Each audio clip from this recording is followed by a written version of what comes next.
All right. We're here. It's terrible, no good, nothing evening with 54 minutes left in it. Let's eat it up with a little bit of catharsis, getting through what just happened as we're here on City Central Postgame on STL Sports Central, brought to you, of course, by our friends at DraftKings Sportsbook, where the crown is yours. I'm Matthew Rocchio. That's Thomas Welch.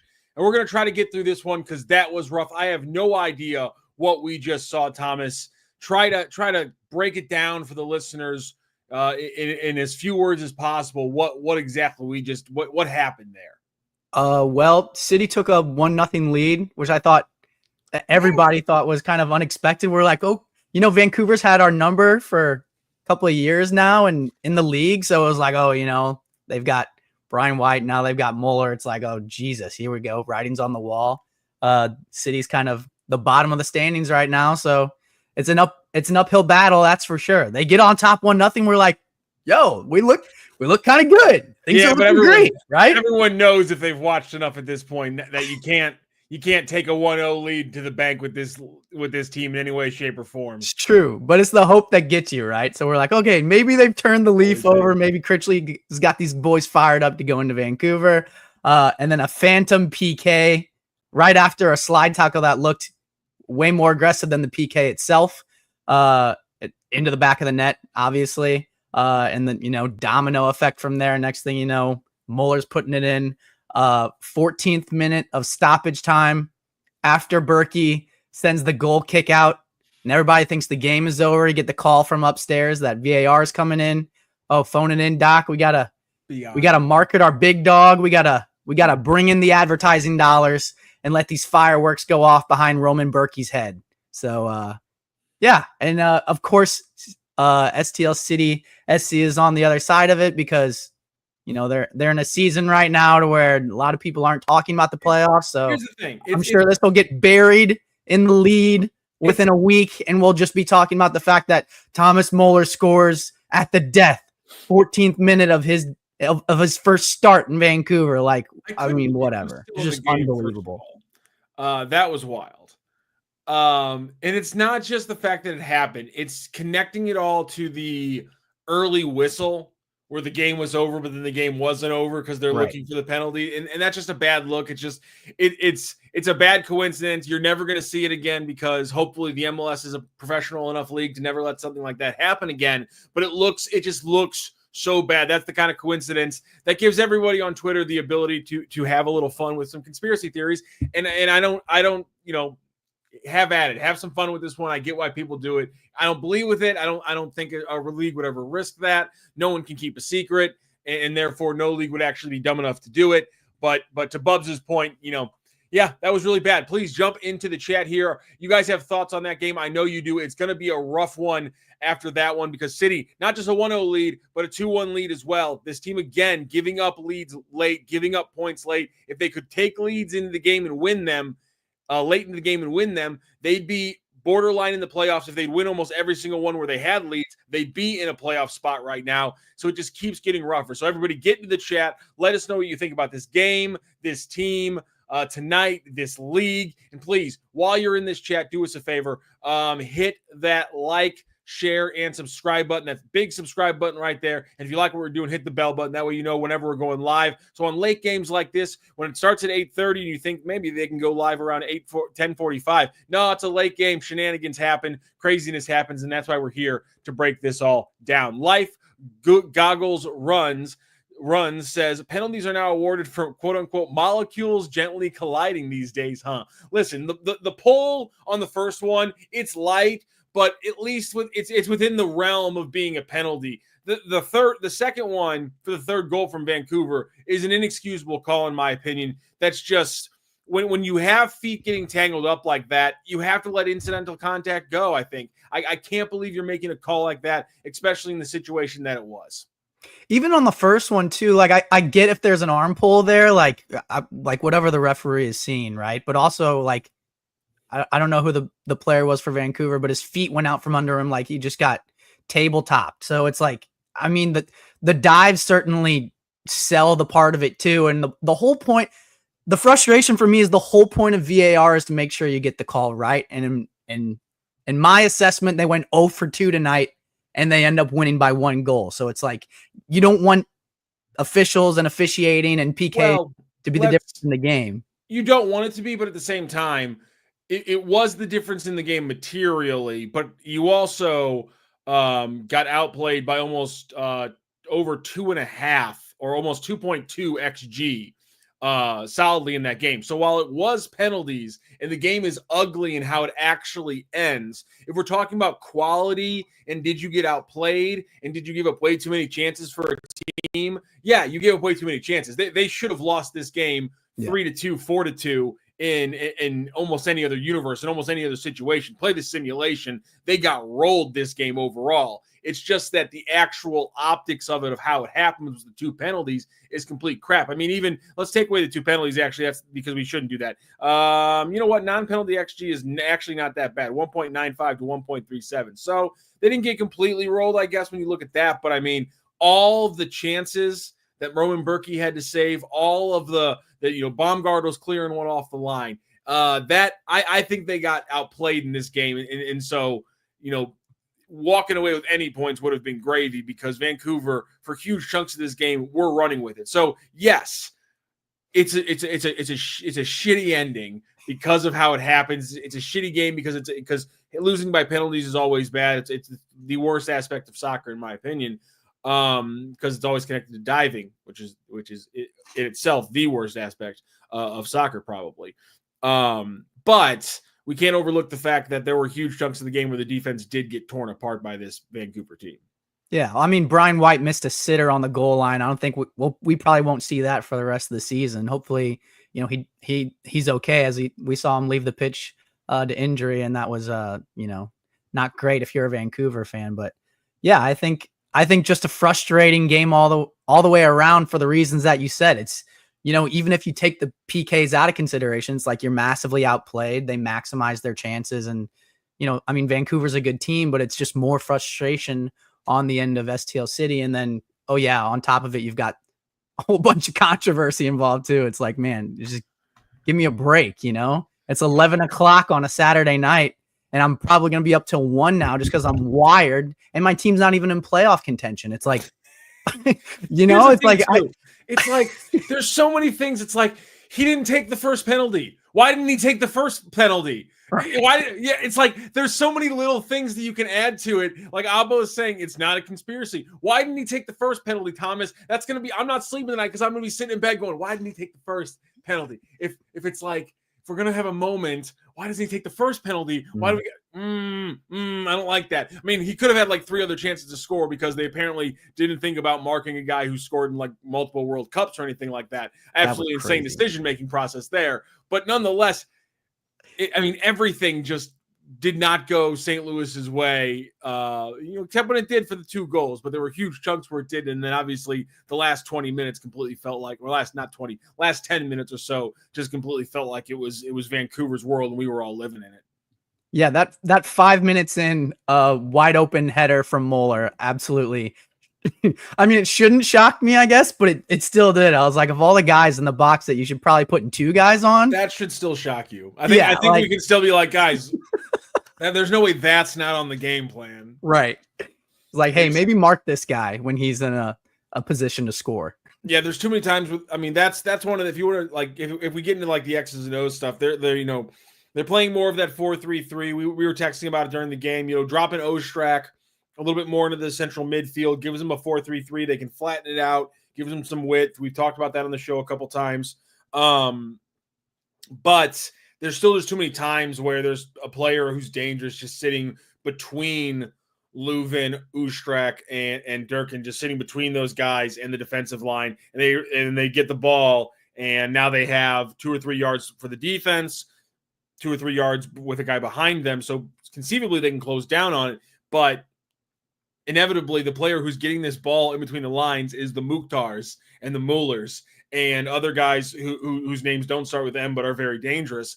And they will make you pay in those situations, because no matter how good Timo Baumgartner or Henley Kessler, Falou Fall, and Ostrak, Leuven, and Durkin are, these are the best players in the game playing centrally, because that's where a lot of the best players play. And they're killing you right now getting between the lines. And that was one of the biggest issues tonight with Vancouver, over and over and over and over and over again. Slicing pass through the line, or cutback pass, and somebody wasn't covering the middle. That honestly might have been even more dangerous than the slicing pass. They were all over those cutbacks. They were sitting in the middle. Ocampo, Mueller, all those guys getting late charges. It was absolutely, deadly from the Vancouver offense.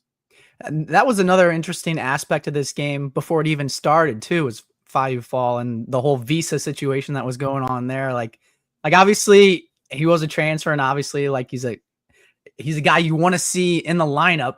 But you would think that, with the time that the team had to figure all of these things out, and knowing that Vancouver is coming up, even if they were working on it or however they were working on it, trying to work out the visas in advance, like you would think that would kind of be on the top of their priority list to make sure that their ducks were kind of in the row there. Wouldn't you? Here's my thing. It's maybe it's harsh to be criticizing them for it, but my thing is this. The reason why it's not like one of those things. I'm sure some people are like, this somebody needs to be fired for this. No, or I don't even know if this needs to be brought up in a question of lose, because it's just somebody probably just let something slip through the cracks. And that's one of those things that happens even at billion-dollar corporations, or $750 million corporations, however you want to cut it. But this team continues to have issues with minutia on the margins of the roster and the intricacies of the MLS. That seems to be where little things just kind of bite them in the ass. And so, yes, you can say, listen, how are they supposed to predict a shipping issue, because they got the paperwork in, it just didn't get back to them in time.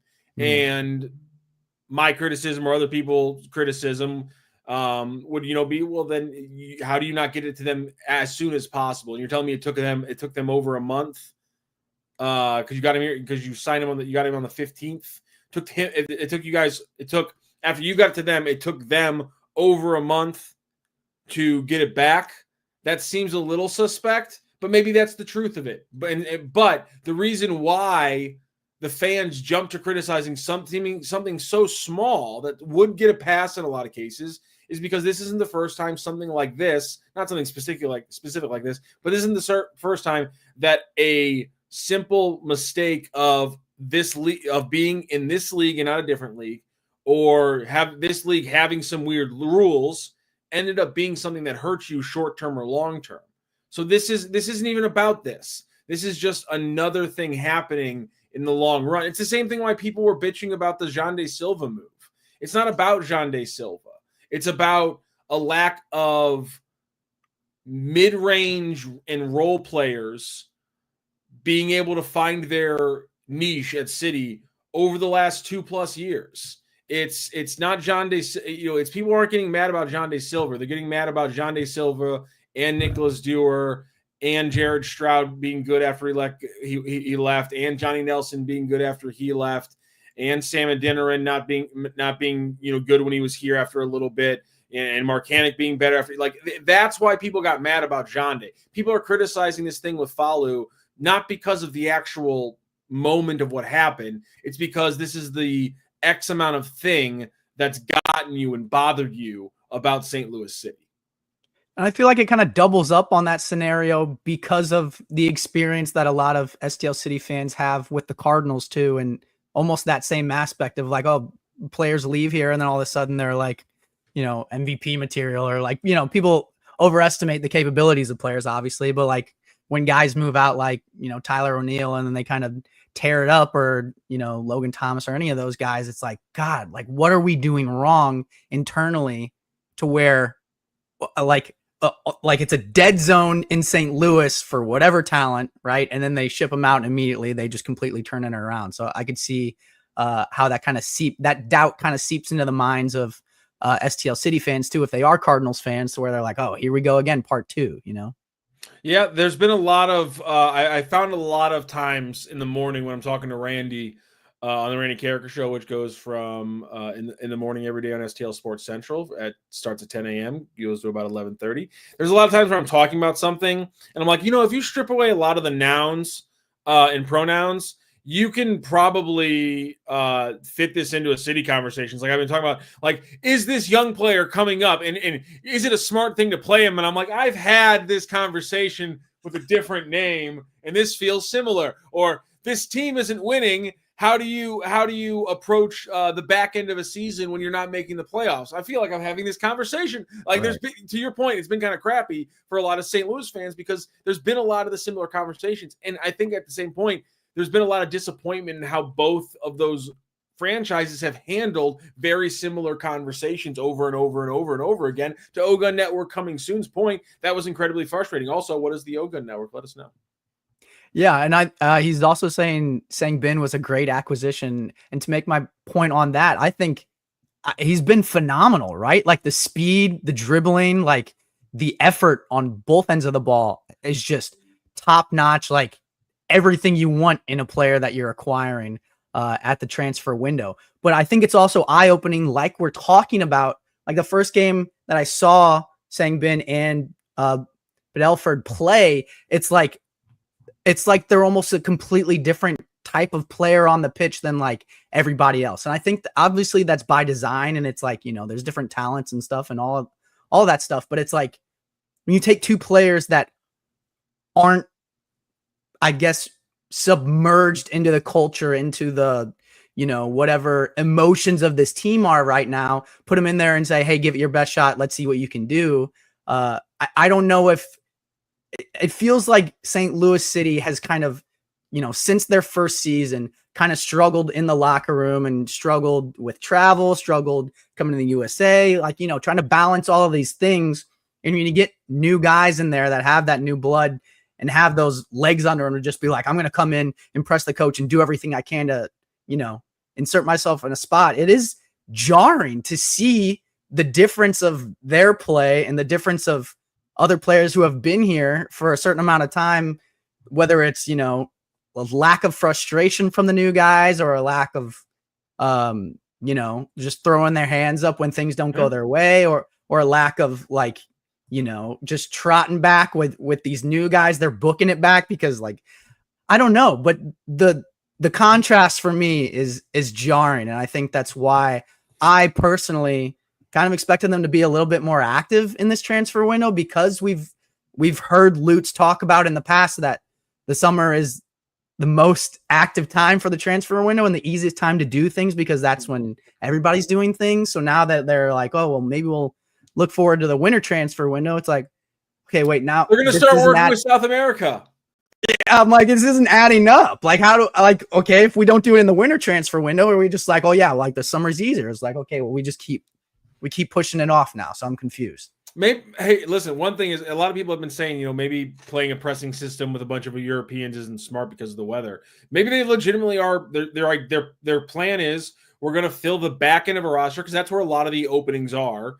Because a lot of the people who have, not a lot of them, but a fair amount of the main roster guys are probably going to have their options picked up. There's a chance they might not. But a lot of the supplemental guys will probably get changed out. So you fill the back end of your roster with a lot of MLS players who are used to the weather, who are used to the travel, and maybe that gives you a little bit more stability throughout an entire season in the MLS. And those are players who are available in the winter.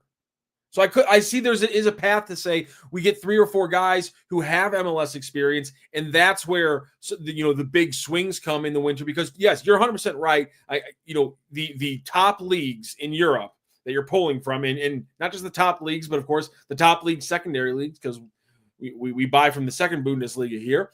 They are all in their off season, but or all in the mid season. But all of South America and the Scandinavian countries and Central America, and I'm not sure on Australia. I'm blanking on that one right now. They all do. They're all in the off season in winter, so there are places they can deal with if they need to. Probably because I think there's 17 or 18 technical spots that are open. I think there'll actually be about 7 or 8 players maybe turnover, maybe a 9th or 10th at the very back, but 7 or 8 probably in the meet. You get 4 or 5 who are in the MLS. Maybe there's some stability. Maybe there's some health. Maybe you finally go to South America. I'd like to see it.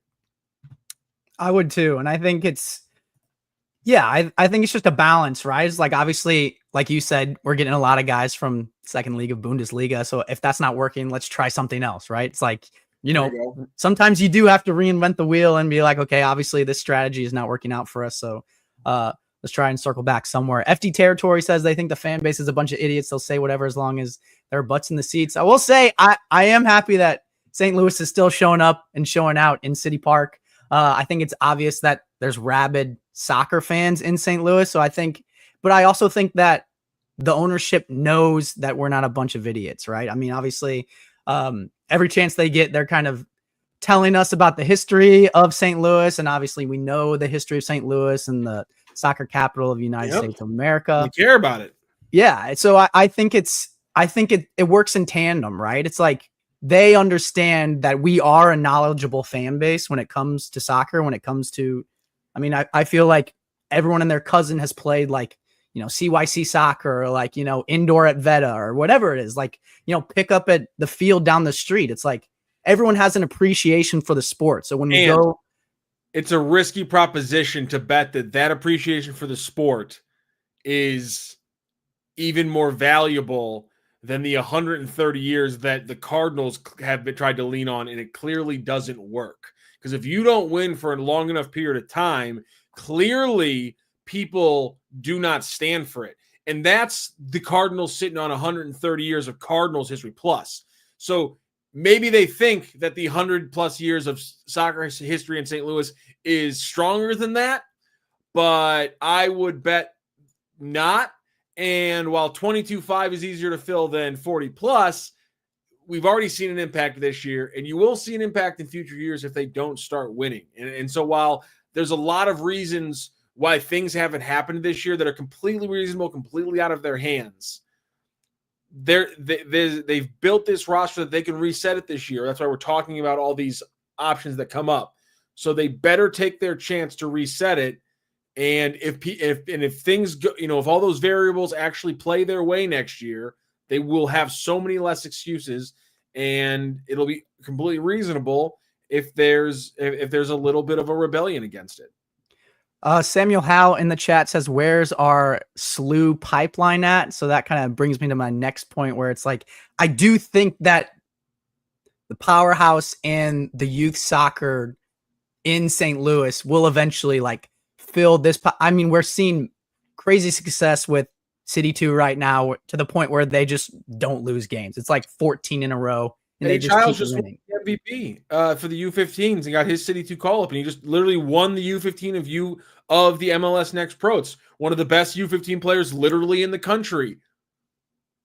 Yeah, so I think it's coming, right? And I think we can all feel that like we're talking about this history and this culture of soccer in St. Louis will feed that pipeline, and we'll see, maybe a talent like Josh Sargent, instead of going out and acquiring him, he comes up through City 2, and we see his success firsthand for this team, or, trade him off somewhere else and get a bunch of money for him, whatever it might be. Right. But I think the issue for this City team and this front office is, how do we bridge the gap until then? Right. How do we stay competitive until then? And I think they're failing to do it right now. And I think that's why they're, kind of reinventing the wheel and going back to the table, because it's not working. Even when the refs play into it directly tonight, like the rest of this season has been lackluster and disappointing, because the front office told us they wanted to make the playoffs, and that was their goal.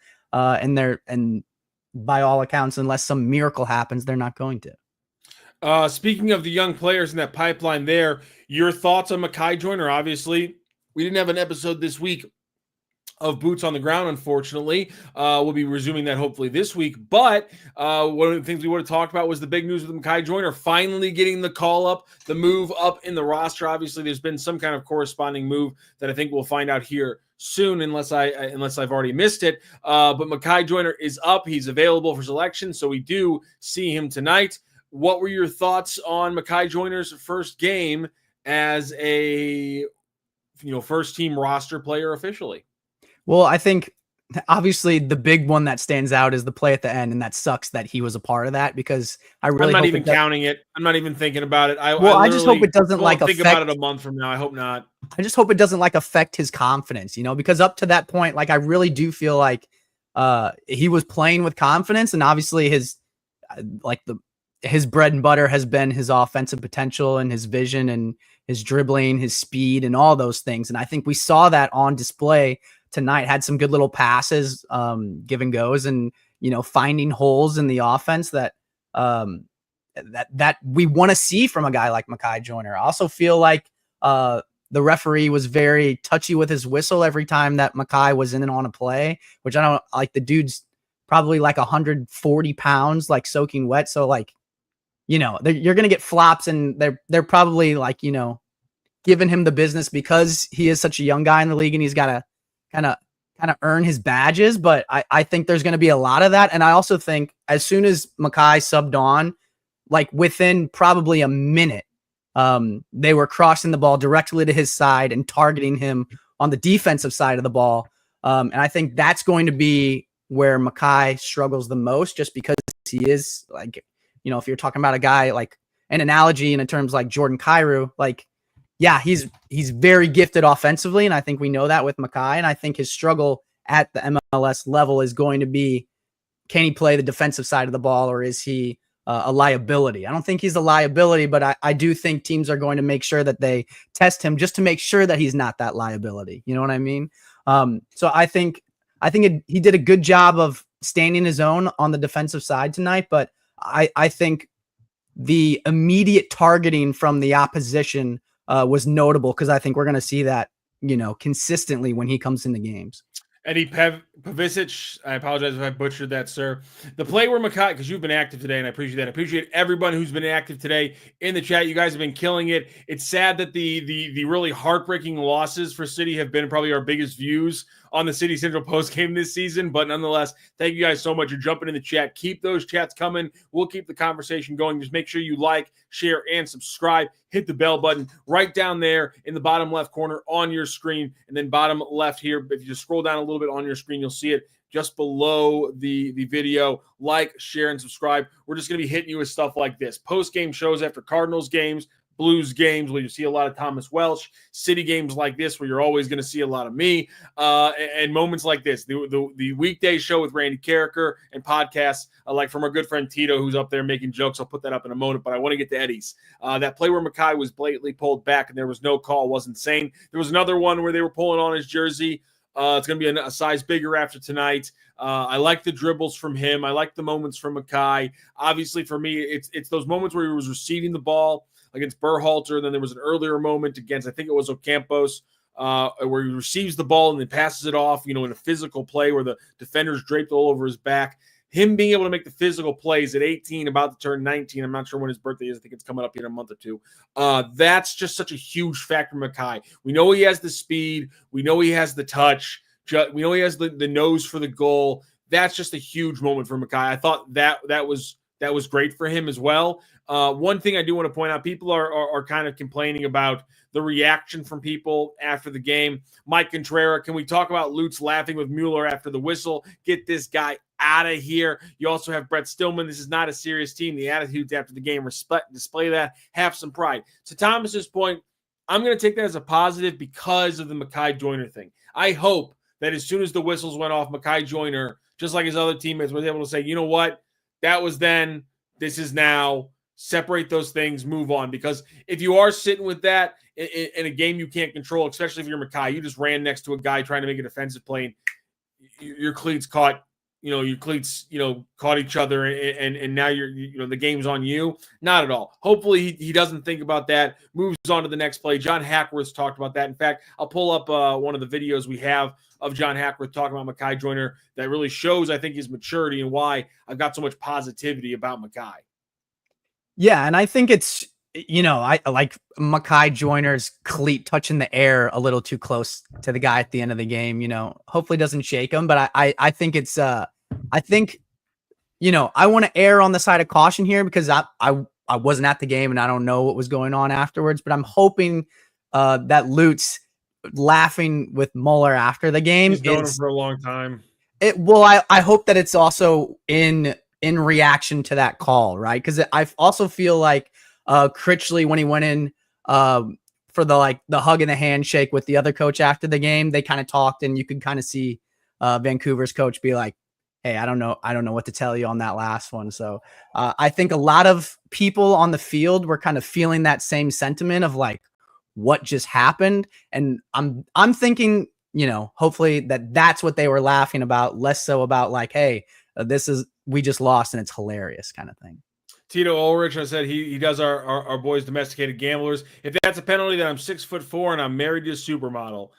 He's a big guy. He's not 6'4", and his wife is a lovely lady, but I think you get his point. Abo, this is interesting. I like this little backdoor stuff here. Manuel Veth said the media was unable to electronically request from officials.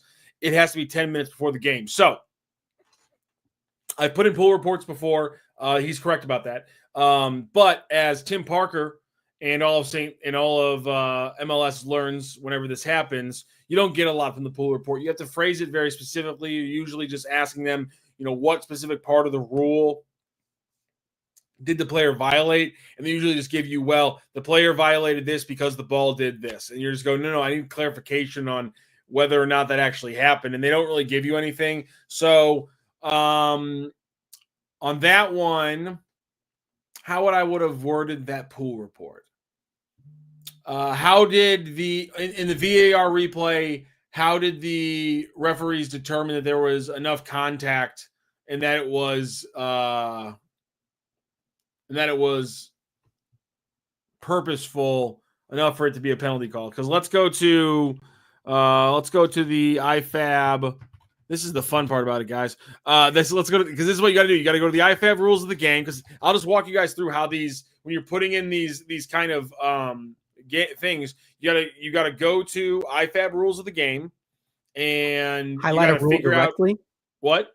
You have to highlight a rule directly. Pretty much, if you want to get a good answer, because if you don't word the actual rule that you're asking about, then you're not going to get a good answer. You have to go in there and say, what is the actual wording of what contact has to be for it to be a penalty. You have to say, how did the refs determine that Makai Joyner, number 59, met this criteria that is listed in IFAB under this article?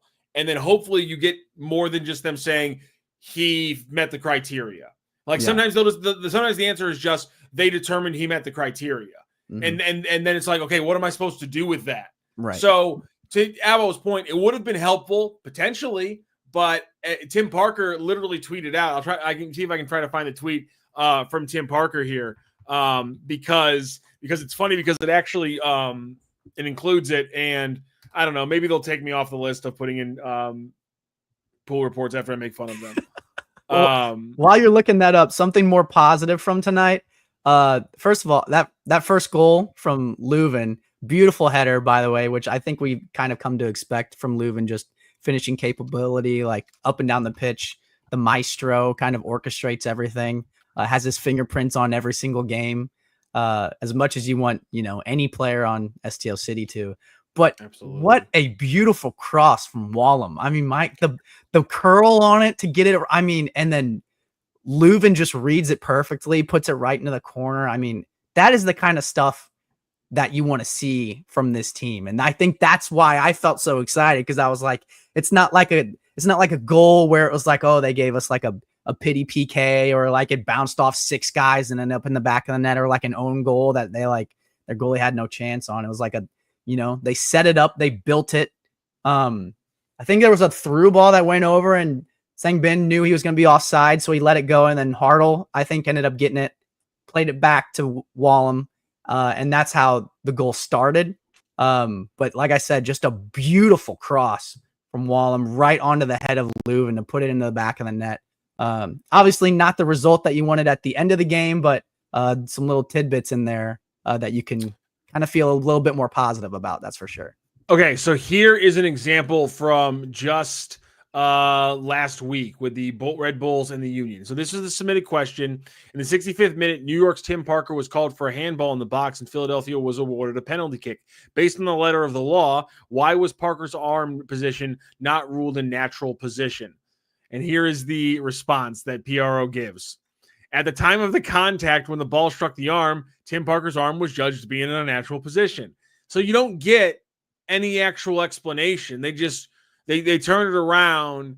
You know, they give you the answer that you'd give, 2 out of 10 if you were grading a paper. And this was a 12-year-old's answer to an essay question. They give you the crappiest possible answer. And Tim Parker, to be fair, you can't argue with an explanation like this. Yeah, they don't lie to you. They just don't actually give you anything real, which is just as annoying if you ask me. Yeah, that's difficult for sure. I don't know how you navigate that. I have no idea, but so even if they could have got the question in, I'm not sure if we get a better answer. I'm sure Andrew Wiebe will be getting a lot of St. Louis fans in his mentions this week to talk about that one on the replay show breakdown. This show, though, is the City Central Postgame, and we are brought to you, of course, by our friends at DraftKings Sportsbook, where the crown is yours, everyone. Download the game right now, and they like to call it Pick Six. DraftKings, where the crown is yours. Play Pick Six now. Download the app. Get that promo code STL Sports. Nothing beats relaxing on a hot summer day, especially when it's actually not that hot. It's only 75 degrees in August in St. Louis. Woo! And watching some baseball or maybe some soccer. Well, it's fun when these things don't happen.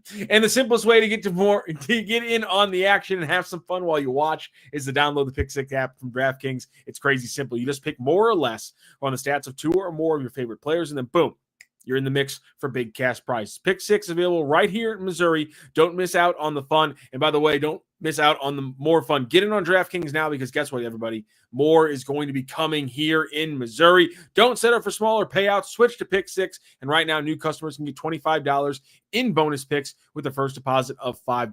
Download the DraftKings Pick Six app now and use code STL Sports right there on your screen. STL Sports.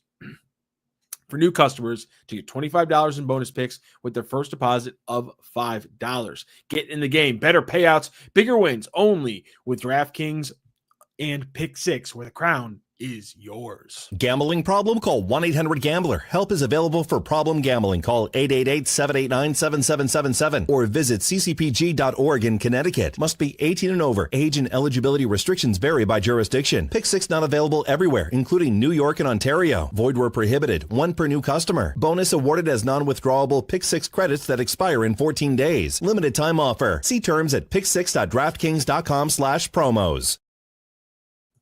Listen, Eddie, I can't disagree with what you've been saying. You've been bringing sense for the common man into the chat the entire night, into the City Central chat here on STL Sports Central. Keep bringing it, everybody. We're going to keep talking here for a few more minutes. They'll gladly brush any controversy under the rug if it means Son and Mueller score their first league goals on the same night. Yes, Sonny also getting a bag for LA as well. A big moment there for the 2 new Euro imports to the MLS. It was a nice strike, though, by Son. I did see that. It's a nice penalty by Mueller, too. We don't got to talk about it. I mean, Jesus. That's very true. I mean, come on now. By the way, I brought up earlier the bad moment, unfortunately, for Mackay Joyner. Obviously, he gets tacked for it. Hopefully, he doesn't think about it. Here was John Hackworth just a few weeks ago, when he was still on City 2. Obviously, this is before the call-up. This is before his final of his 6 call-ups with the weird roster constructions. Here was John Hackworth when he joined me and Will Bratton on Boots on the Ground just a few weeks ago, talking about the growth of Mackay Joyner, who he says at the time they just had to call 59, but he got his name now. Fans should know that until he signed a first-team contract, we just referred to Mackay as 59.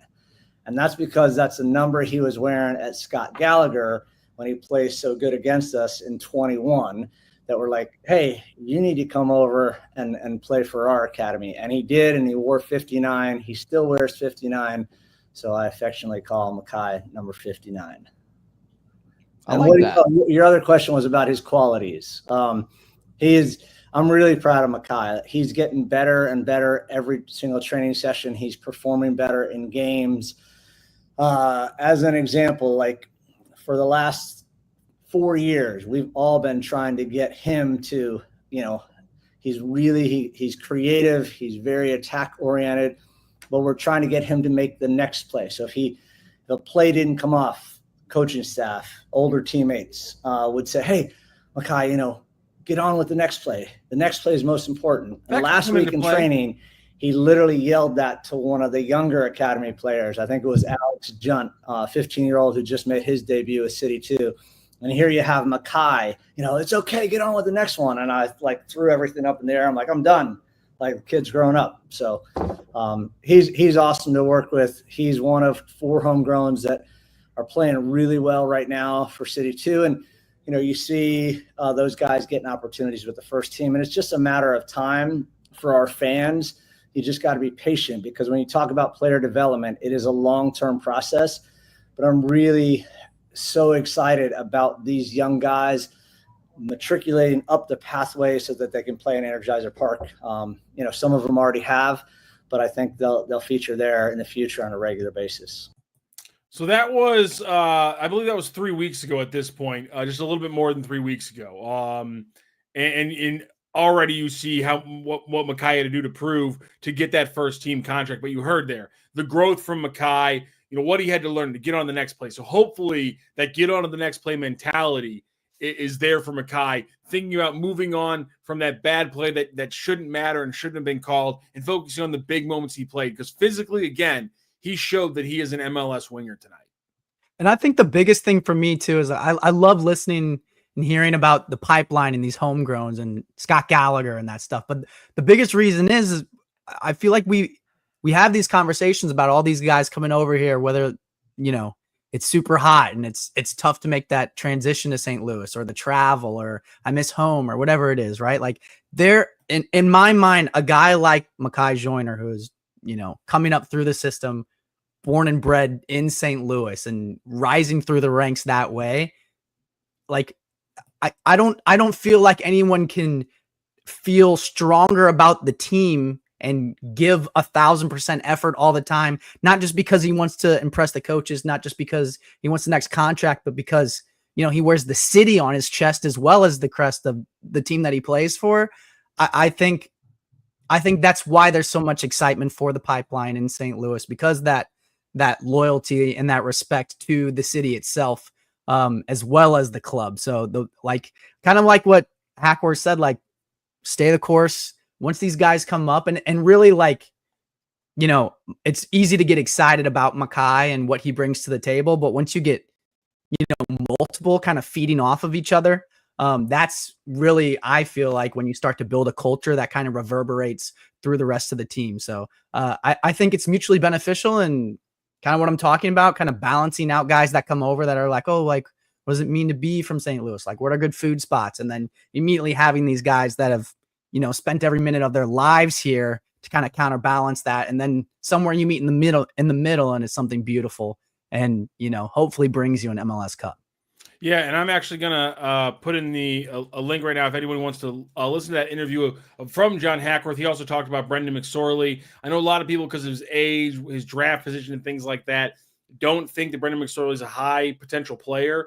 But if you listen to John Hackworth, he has very high hopes for Brendan McSorley. There's a lot of attacking depth coming up. And in that clip, he also mentioned Alex Junt, another 15-year-old already getting called up to City 2, in addition to Childs, who, again, was the MVP for the U15. So, I mean, the pipeline's coming up. I know there was an article out there that kind of knocked it. I thought that was a little ridiculous.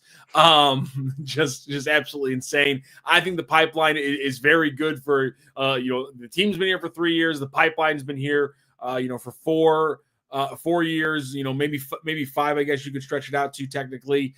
So they've built something special. They're moving people up. Makai's already making an impact. He's going to make an even bigger impact to close out this year and moving into next year. So if you want to hear more from Makai Joyner, or about Makai Joyner, more about Brendan McSorley, listen to that interview about that I just put the link in there. And honestly, I'll say this right now, we're working on it right now, getting Makai Joyner on for an interview, hopefully this week on Boots on the Ground. So obviously, big game tonight, big call up last week. He's apparently a lot of fun to talk to. Really excited to talk to Makai Joyner, one of the leading scorers in City 2. And like I said tonight, he's an MLS winger. So at this point, I'm not sure if he flies back and forth or when there's both home games, if he plays on, if he swings down to City 2 every once in a while, does he play in their playoffs? I think that'd be great for him. I think it'd be fun, him getting to win a championship with his fellow teammates. But the bottom line is he's got to be getting 30 minutes every MLS game until the end of the season, in my opinion. God, that's awesome. What a teaser. I'm definitely gotta tune into Boots on the Ground and see that. That's gonna be electric. We don't have a day yet. I put out the feeler at the end of last week when the news came down, because I was talking to City 2 people. I'm like, who are the players who are good to talk to? Because they told me 2 players, and one of them was Mackay. We started working on it. Now he gets bumped up, and so hopefully we have Mackay on this week. It'd be a lot of fun because obviously. Big future here for what is he, Bloomington native, the local area product, and you heard the story there from John Hackworth, where he was so dominant as a Scott Gallagher player, and he was wearing 59 then, that on the bench on the sideline for City, they're just walking up and down the sideline going, 59's killing us. 59's beating us. I mean, he's working us over. Who's 59? Who's 59? Who's 59? And that's why he caught that nickname from Hackworth. But he's Mackay now, and hopefully he's here to stay. Yeah, absolutely. And like you said, like electric on the field, but it sounds like electric personality off of it as well. So I think the balance is there, the character is there, the work ethic is there.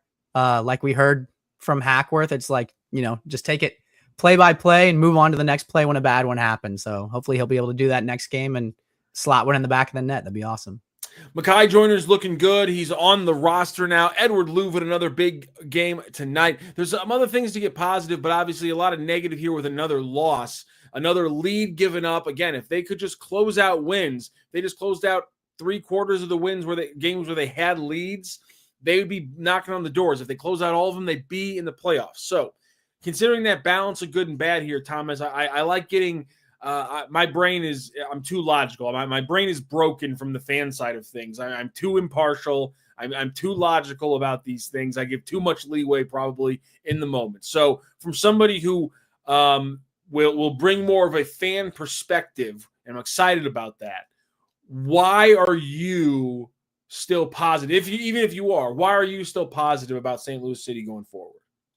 Well, and you don't have to be. Tell me if I'm wrong, but I seem like you feel like you're more of an optimist more so than anything, and maybe the Blues just being good puts you in a better mood overall. But I feel like you're more positive than not, and from the more fan perspective, I'd like to know why. I would say I've just ever since I was born, I feel like it's just more. It's more beneficial to see the positivity in everything as opposed to the negativity. Like I feel like I live a better life when I just look for the good in everything, period. So I kind of try to span that to sports because, I mean, I was the biggest diehard St. Louis Rams fan for the longest time, and I could have spent a whole lot of time looking for the negativity there. But really, with all of these teams that exist now, it's like I'm more than happy that they're just here and choose to call St. Louis home and, give back to us, because I know what it's like on the opposite side when it gets stripped away, when the owner is, the spawn of Satan, all of those things. Right. So I think that's where it stems from, the positivity. The positivity for this team right now is you have some skilled players, right? Like I love watching Louvin play. I love watching Klaus score goals like he did tonight. The acquisitions look like they've been phenomenal. Allstrack looks like he gets better every single game. We've talked at nauseum almost of how great Mackay Joyner and the potential that he has. The problem is it's like with a team like this, it gets balanced out right now because the results aren't there, right? But it's also like if I take my fandom of the St. Louis Blues, like obviously we went on a crazy win streak to make the playoffs. I literally shaved my head bald because I had in my mind, there was no chance they were making it, right? And then they made it, and I was like, well, I'm just happy to be here, but I would love to win round 1. And then all the way up until the final minute of game 7, and then they blew it, right? They had the lead for like the whole game, and then they blew it. So now with STL City, it's like these guys have the lead and then they blow it. So it's like we were talking about with the Cardinals. It's like, is this a St. Louis problem or like what is going on? Because we've got blue collar workers here. We've got people that live and die by these teams, that get off work from a 9 to 5, want to lay back and watch their team at the very least, right? You don't have to go out and win every single game like City 2 is doing. You don't have to have a dynasty like the Kansas City Chiefs are doing. I just want to see you guys ball out and give 110% effort every single game. And I think that's where the frustration comes in, because even tonight when they went up 1-0, it's like, okay, now they drop into a block and play defense. It's like, are we going to play defense for 60 minutes of a game when it feels like at times we can't even play for 10? Like, that seems like a losing structure and strategy to me, in my mind. I feel like a lot of people in St. Louis, maybe the casual fans, maybe even some of the diehard fans are like watching. They're like, well, we just scored 15 minutes, 20 minutes into the game. Why are we letting off the gas now? Okay, that's fantastic. There's a couple things I want to touch on there, and the first, I'll do it in reverse order. So, the first thing I want to comment is I actually don't have an X's and O's issue with that, and here's why. And I think you saw it play out why in the Song Bin goal. In fact, and what could have been a goal early on with that Marcel Hartle play that I tweeted out, where he had that header down and they just couldn't finish in the box. Yep. You take a 1-0 lead, you take the 2-1 lead. And then you do it on transition. And then you say they have to attack now that we have the lead. So let's invite a little pressure so that we then create more of those counters. And those counters, by the fact that they have to push offensively and we're letting them push a little bit and getting players up, those counters will now be juicier. And now we can get that third goal. We can get that, or in the case when they had the 1-0 lead, we can get the second goal and maybe start doing what Critch talks about, which is use offense to kill a game. And so I understand that in the moment, it does feel like a defensive play. And maybe people can say you're giving them too much credit here. But legitimately, based on what actually happened in the game with the transition moments we saw, I think they were saying, if we take a lead against this team, let's sit back more of in a mid or a low block, invite some pressure, and go from – because I think this team can play in multiple ways, and that's good. They shouldn't only be able to play as a high press. They should be able to play in other ways. And so usually when you have a roster that can press, you also have a roster that's good in transition and can play in the counter press and the counter attack.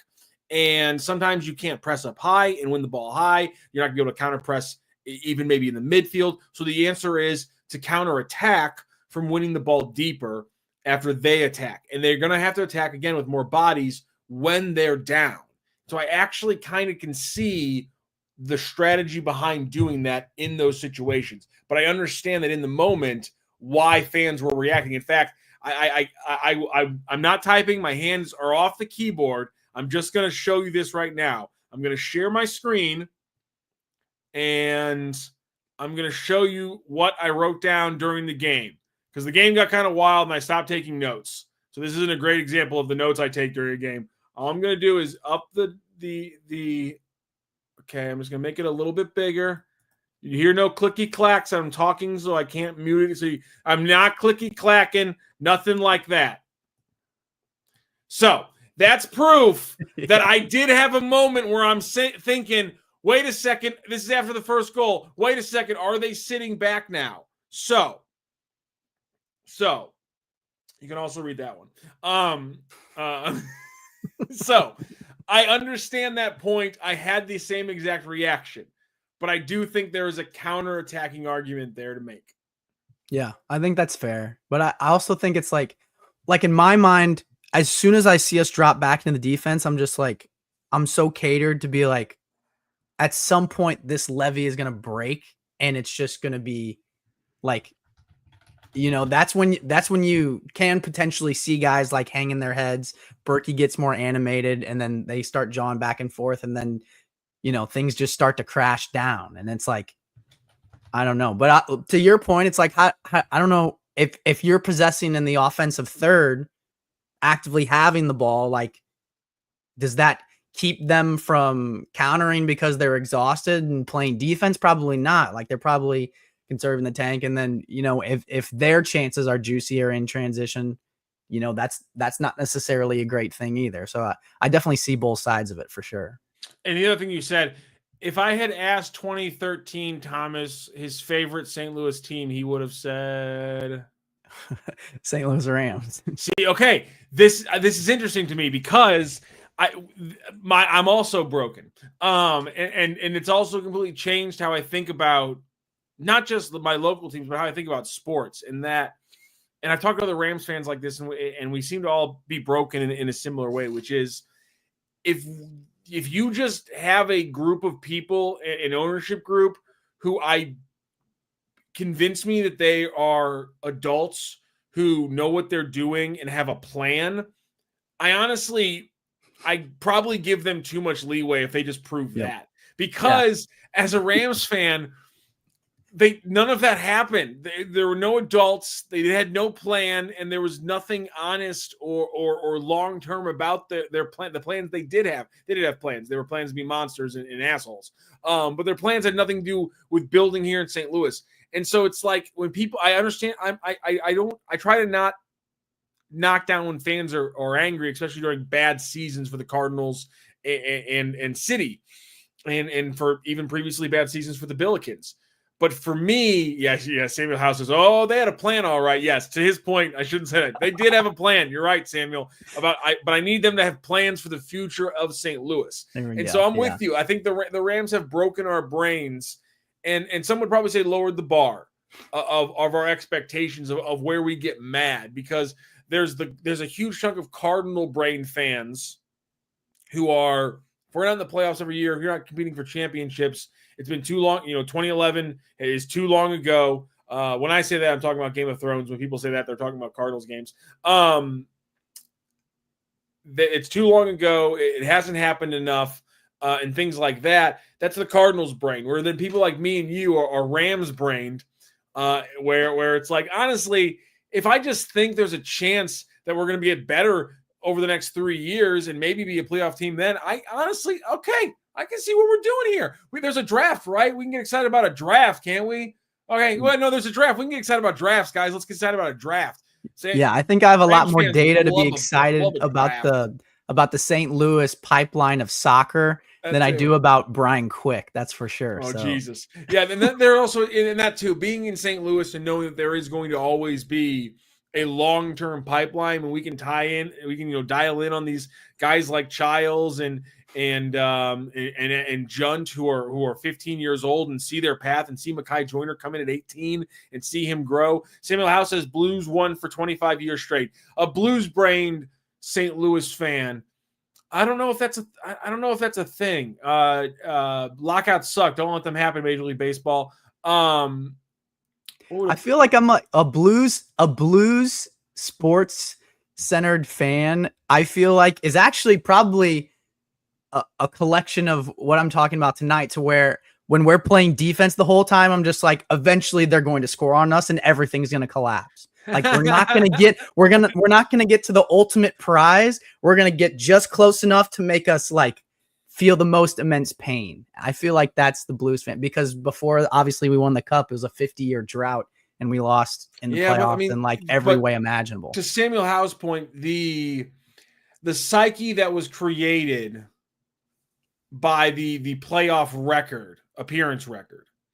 But to your point, Yzerman, Game 7 last year. Yeah. I think Samuel Howe is more pointing to the consistency factor. But to your point, I think of the Blues brain is a lot more affected by the moments, the getting screwed by the arbitrator in the Shanny thing in the 90s, the Gretzky deal not working out, the other BS that's happened with arbitrators and crazy trades that happened in the early 90s. It's not just the Shanny one. There's the other one I'm blanking on right now. It's Hall & Oates getting broken up.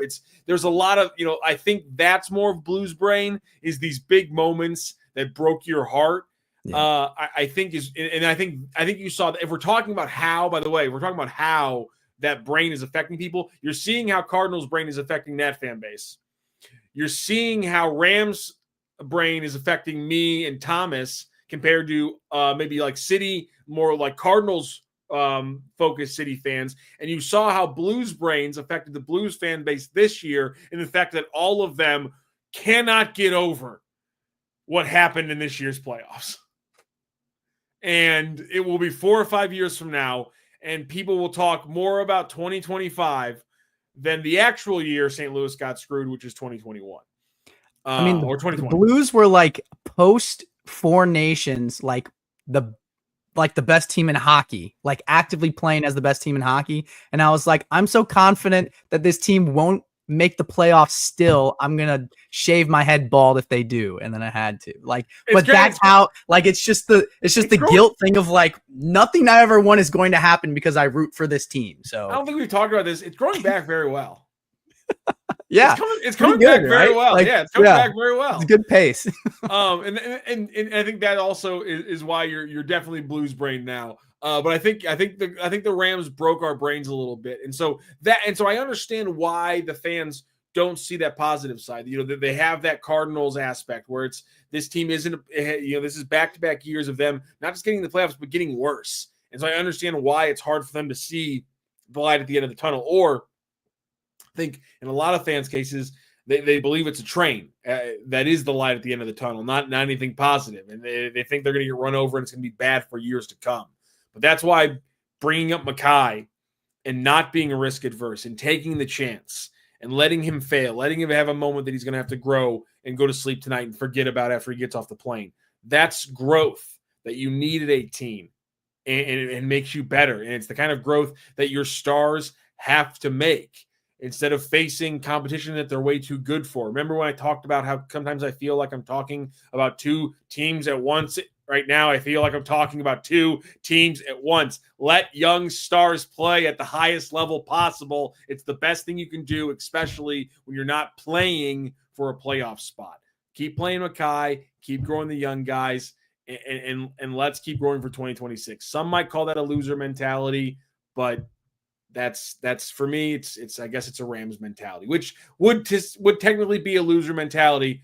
So you'd probably win that argument. Yeah, but I mean, even going like off of the Rams there too. Like I always love to think back about the free agents that the Rams got, and the biggest one being like 41-year-old Wes Welker. Don't start with me. As the biggest name. So it's like you can build teams through different ways, right? I mean, we've seen Doug Armstrong do it through trades. We've seen Joe. I remember when Drew Bennett gave me hope, but I also remember when Mike Sims Walker broke me. Yeah. It's a balancing act, but you can build teams in different ways. So we've got Mozeliak doing his thing. And like, for a while there, like when we went out and got like a 30-year-old, like, number 3 pitcher, he came to the Cardinals and he was like the greatest pitcher we've ever seen, like, and just had a resurgence. Right. Lance Berkman's like a fantastic example of a guy who looked like he was done and gets here and slugs 540. Yeah, so it's like, so that was working, right? And then you can build through the draft as well. You can build through like free agency and signings and all that stuff. So I think another thing that benefits City right now is like there's time enough now, and I think we actively can tell that like they don't really know which route they're going to. Like obviously they have the criteria there to be like, oh yeah, we're just going to build through the draft, aka the pipeline, and like that's fine. But like also, like with the transfers, it's like we haven't really hit on any yet, so we can try something different. But like ultimately, whatever you choose, right, you got to be able to hit on it. So if you are going to say like we're going to focus on building through the pipeline, like that essentially does put a lot of pressure on Mackay Joyner and even a guy like Miguel Perez, right, who we saw come up here and then kind of dip out, and I don't really know where he's at right now in his development. Growing. I'm telling you what, they are really excited. That's a guy who. Maybe there is a point maybe where you push a guy too much, but I tell you what, he's growing. Listen, I posted the link earlier in the chat. Go to that John Hackworth interview. Listen to the way he just talks about, glowing breakdowns of Miguel Perez in that interview. It's really fascinating. But continue with what you were saying. That's awesome. So I think like if we as a fan base understand that, like, if they do choose the pipeline as their route to build this team, then that's fine. That gives them a little bit of grace where they're at now. But once we do start seeing those pipeline prospects come up into the team consistently, like Mackay is doing right now, like that does put a lot of pressure on them, because if they start swinging and missing on a couple of them, it's like, okay, where are you pivoting now? Because obviously this philosophy is not working, right? So I think we're in that area right now where they have the grace period because we know that it takes time for this pipeline to develop. But if that is their route of navigating this team to success, that's kind of the timeline and the pressure that we're looking at for sure. And, but that's one of the interesting things. It's why it's so fascinating here in the MLS and with soccer worldwide is that you get control over these players. So if, to your point, if a lot of them don't work out, there are tangible questions you can ask about what is the coaching pipeline doing? What is the development from a 15-year-old to a 21-year-old? Kind of like in baseball too, but we're talking about a 6-year window instead of that 6-year window being, a 19-year-old to a 25-year-old like it is in baseball. Now we're talking about that 6-year window that's a 15-year-old to a 21-year-old. What's happening for these STL guys in that pipeline? If that's not the case, because if a few of them don't work out, the good thing is you continue to build that pipeline. You can't get gun shy if some of them don't work out. Just because Mikel Perez works out at 17 but doesn't work out as 18 doesn't mean you have to bail on him as a 19, 20, 21, 23-year-old even. You have to let these guys develop in their own pace. And while Miguel Perez is moving on and maybe not developing at 9 or not playing to the level you need him at 19 and 20, Mekhi Joyner's right there at 18 years old. And then maybe at 21, Miguel Perez is that player for you. That's why you have to build the infrastructure. That's why that's more important than anything else. That's why, to me, one of the reasons I haven't criticized the numbers when it comes to the transfer money they spent is that they put in so much money for the infrastructure. And as long as they don't screw up every other little move over the next 10 years, that infrastructure will pay off in the long run more than $1 million or $2 million move would be. I know I can't keep doing this, but I'm going to have to make another Cardinals comparison. Jesus Christ. It's insane because this is the one time where they split. Because I think it's great though, to for people that come in that if you catch a game here and there and you want to learn more about the team, but you watch a bunch of Cardinals baseball, this is a great analogy for you to be like, oh, I actually understand that. I don't watch MLS every day, but I watch baseball, and that the way that you're phrasing that makes sense to me. So I think it's helpful to the audience for sure.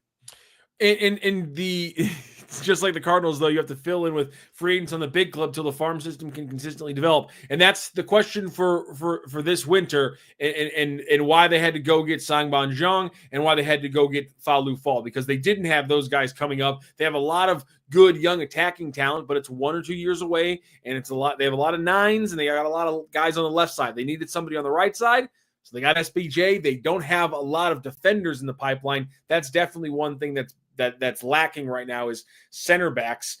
So they went out and spent one of the biggest price tags in the team's history to bring in a young, talented defender to fill that exact role, and that's huge. But where they split from the Cardinals to that point is they invested in the infrastructure instead of saying we could spend $2 or $3 million on more on transfer fees. And yes, they probably have the money to do both. The Cardinals did as well. That's not the point. We have to talk about the money they're going to spend or that they did spend. Let's just be realistic here.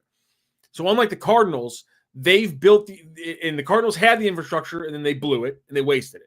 And they didn't keep working on it, and they let it crumble a little bit, and they didn't patch it up enough. All they were doing was patching it up. They didn't rework it enough. They didn't rebuild it.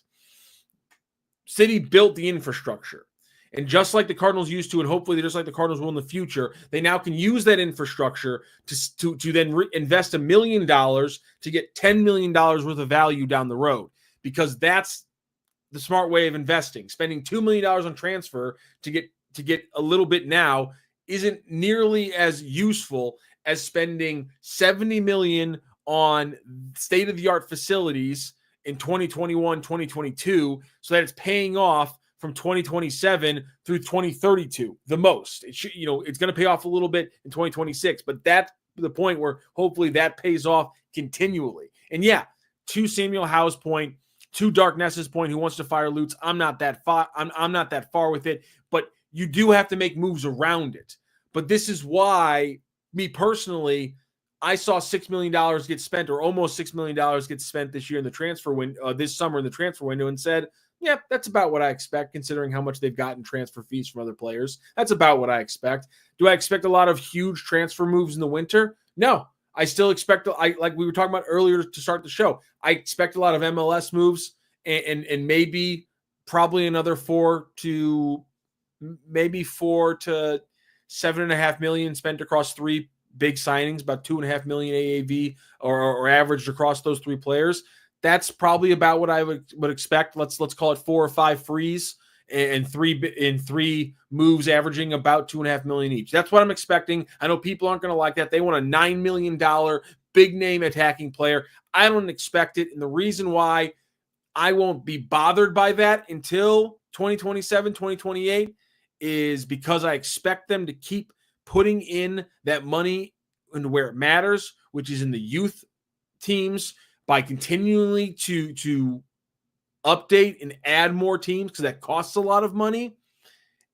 And if they sell players, if they sell youth players for money, I do expect, and I think the fans should expect that is the money would be reinvested in the transfer window. But short of that, I don't see this team being a big spender, at least for the next few years. Yeah, and I think that will be the telltale sign too of, like we're talking about, like, you know, is this team going to be good through the transfer window or through the pipeline? Sounds like you and I are kind of in the camp that it is through the pipeline. If and when they do start kind of transferring those youth players for high dollar amounts, right? I think that's when we can kind of sit back and be like, oh, we're kind of cooking now. Yeah, right? you better reinvest that stuff. Like, that Exactly. is a legitimate criticism. I'll say that right now. I'll put it in front. You can criticize me if I Welch on this later. God, I hope I don't. Yeah, and I deserve to be, pushed around and into a locker if I do. They have to reinvest that money. You're absolutely right. Yeah, and I think, but I think that'll be like the flag going off in everybody's heads, like, oh, where, like, like Mekhi Joyner's great, but it's one guy, right? And he's like finally making his feet wet, all those things, right? Which is what you want to see, but have we made it yet, right? I think those transfer fees going off consistently for youth players will be the telltale sign for St. Louis fans, like, oh, we, like, the system, the infrastructure, everything, like, it's rolling now. It's a wagon. It's not just like, oh, we're pushing it in the hopes that it's going to be going downhill someday.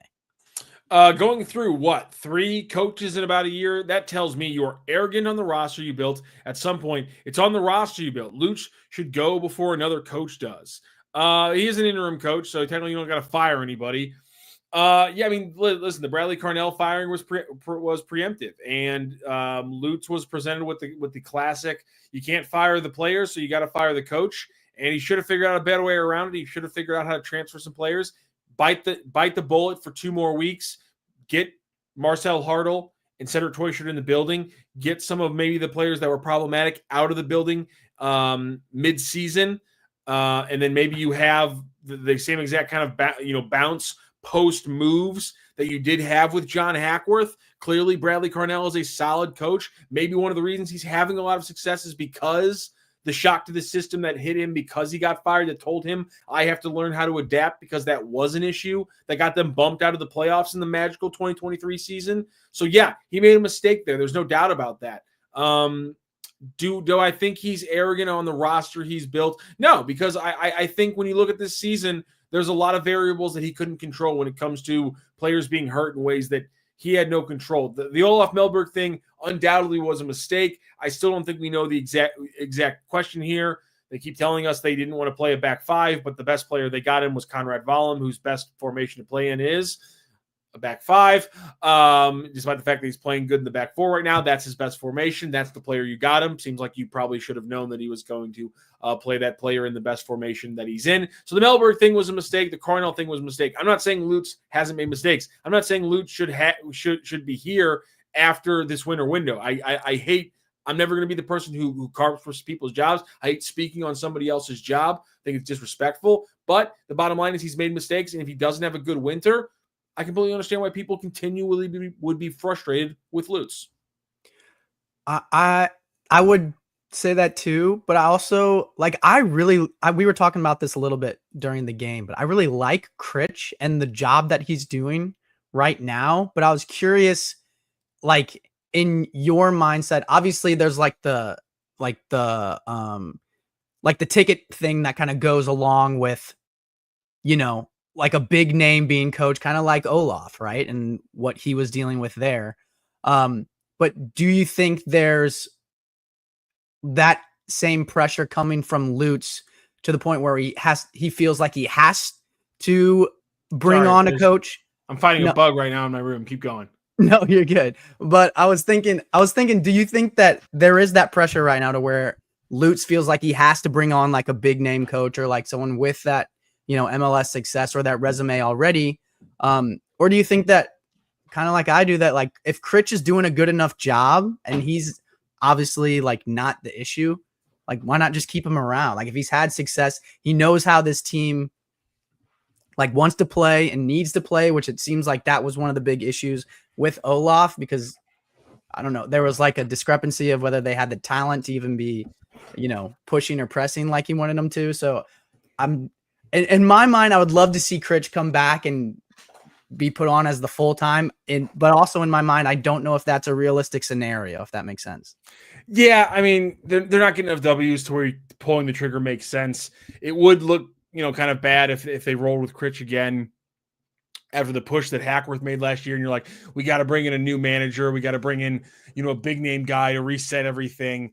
But at the same time, we're talking about all these roster changes. It seems like it would make sense to not change the system, and David Critchley plays the system to a T. Right. He does what you want there. So to that side, I can see why they would just say, we want a little consistency. We don't want to risk it with somebody who doesn't play the system. That's literally just what happened with Olaf Melberg. Right. But at the same time, you are on the hot seat. Do you need to make a move, kind of a splash to kind of keep your job? I think that's a completely reasonable thing to maybe expect or guess at them to do. Do you feel like personally, like there's been shortcomings to the way that Critch has managed and like flaws there? Or do you think it's like kind of like we're talking about where it's more just like a discrepancy thing to where it's like you got to bring in the big name, or like he's the interim coach, he just doesn't have like the resume? But because I don't know, I've just been watching his games, and like you're saying, he's like the system is there, right? And it's like that's never really been a question in my mind of like the strategies going into games. Like I know Critch is going to do like what they hired him to do and what they want every coach to do when they come in to play, to be the gaffer for St. Louis City. It's just, is he finding that success? If he's not finding that success, why? Is it the tactics? Is it the strategy? Is it the formation? Or is it the roster? And I feel like, I mean, everything you're saying, Chat City Tactics put out some interesting numbers the other day. If you buy into XG and you buy into both it on the offensive and defensive side of things, then through the first 11 matches of David Critchley, it wouldn't include tonight. And again, they did get beat. They did get out XG tonight. Let me see. I can add it off the top of my head right now. So Critch's XG through games 12 right now, it'll be 19. It'll be just over. It'll be so it's at 17.8 right now, and they had what? I wish this was non-penalty. Do I have non-penalty in front of me right now? So it's just XG. So Critch's City's XG under Critch right now will move to 1.37.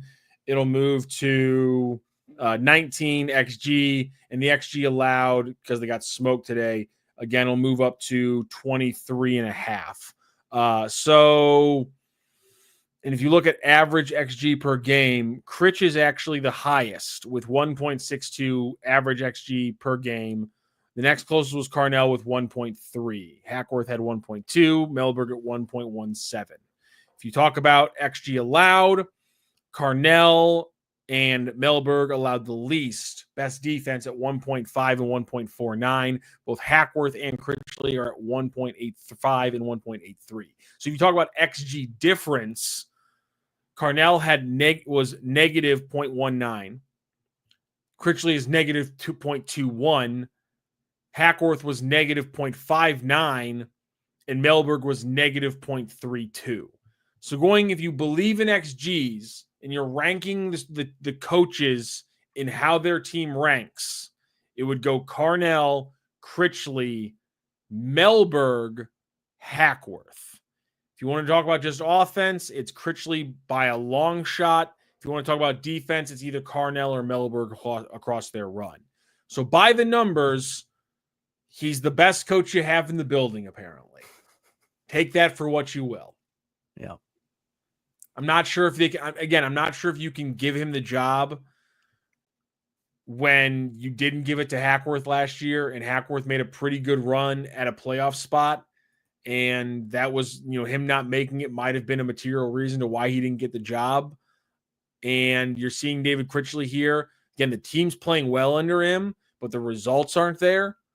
And so how much do they factor in analytics and things like that? I think they probably do pretty consistently. I think that probably bothers some fans. Is that going to be enough for Critchley to get the bump? I'm not sure. At this point, I say we go super old school. We're going to go with a manager and a head coach. And I'm going to make Critchley the manager because he's the British one. And then John Hackworth the head coach because he's the American. So we're going to go co-coaches next year. Hackworth, Critchley. I don't know who's going to coach. You know what? Here's what we're going to do. We're going to get a big giant roulette wheel, and we're going to place it at center field in Energizer Park. And we're probably going to get an Energizer Bunny involved in some way. We'll have him power it. And it'll be alternating pies on the wheel that just say City or City 2. And then every day on Thursday, we'll get a drone video of John Hackworth or David Critchley walking out to a big giant Energizer Bunny shaped lever or lever if you're fancy with it, and they pull it and it'll start the little spinning thing. And then wherever the bunny ear, which is the pointer, wherever the thing ends, whether City or City 2, that's the team they coach that week. The other person coaches the other team. And so every week you either get Critch or Hackworth either coaching both City 2 or City. We just don't know which. The opponent doesn't know which. The team also doesn't know which. But still, it could be a lot of fun for everybody. We get a little video involved every day. Again, you Energizer Bunny the shit out of the entire thing. I don't know how this isn't the leading thought already. Yeah, and the advertising space and the revenue there and promotions wise, like the WWE fan in me is like loving this idea right now, to be honest. Oh, who's your Enterprise Rent-A-Car head coach for this evening? Drum roll, please. And driving in right now in the Enterprise Rent-A-Car coach delivery system, it's John Hackworth, ladies and gentlemen. Looks like City will be coached by John Hackworth this evening. City 2, that means tomorrow. Come on down. Come on down. This is how you bring people in. Banana ball. Let's spin it. It's like Olaf Melberg. This is what we're doing. Co-managers, David Critchley and John Hackworth, City 2 and City next year. I don't know how this could go wrong. That sounds amazing. Thank you so much, Will. Will, excuse me. I'm locked in on that. My God, my apologies there. Thank you so much the on mental that one. script. It's all Thomas, good. we very much, of course, miss Will and all his incredible hard work all on Boots on the Ground here on City Central as well. So I'm just locked in on saying things like that. Thomas, I almost got you to 1 a.m., but these next 30 minutes, you're going to have to cool down on your own. Thank you to everybody who jumped in on the chat today. Before you go, please do us all a favor here. Like, share, subscribe, hit the bell button. Those numbers with the shares and the likes and the subscribes, that's what allows us to continue bringing these things to you guys, as so does putting in the STL Sports promo code on DraftKings Pick 6. So play the games, subscribe to the show, support the sponsors so that we can keep coming to you every City game afterwards, mid-game for Boots on the Ground. When all the Blues stuff starts up, Blues Central Weekly with Thomas Welch talking about the season as we get close to training camp. When's training camp start for the Blues? Oh God, I don't know off the top of my head. I should know that. That's a great question. Not Bowie training camp. Shit, I can't type. It's training camp for everybody, right? But it also we're planting some seeds for training camp. So very cool stuff potentially coming there for Blue Central. Blues Central going to be covering Blues training camp. I don't want to know about the development camp. That already happened. Blues training camp coming up. Usually things get started for the Blues as soon as Labor Day wraps up. So we got about another week or two without Blues hockey, and then pretty soon those guys are going to be on the ice. In fact, you can head to down there to stlsportscentral.com right now.